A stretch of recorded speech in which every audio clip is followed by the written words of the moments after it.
how do both private market as well as public market investors think about sort of the usage-based revenue that is unpredictable? So you talked a little bit about how sort of forecasting can play a really big part of it, and like, are you forecasting the conservative case or the aggressive case?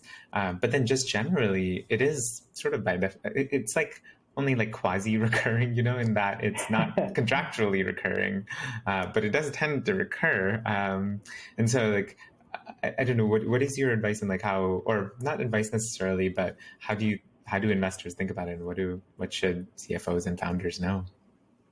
It's a great question, and it's even funny. Even there's questions like, do you report an ARR metric, and is that really annual recurring revenue? And most usage-based companies sort of reframe that as annual reoccurring revenue or annual revenue run rate, and kind of create their own ARR definition.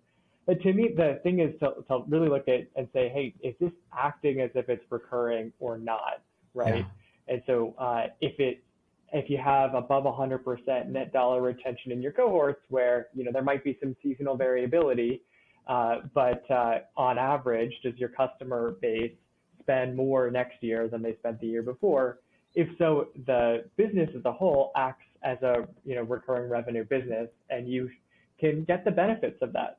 If that's not the case, and folks use your product on a project basis or one-off, and it acts more like a consulting or services business, then you really won't get the credit for it, right?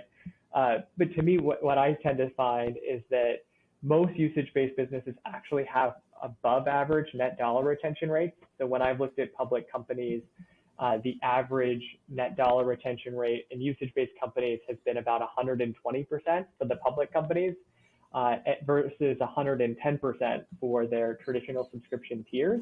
And so for these companies, not only does a usage model act like it's recurring, it's actually your current base of usage-based customers is actually generating compound interest for you year in and year out, and it's a more valuable revenue base than a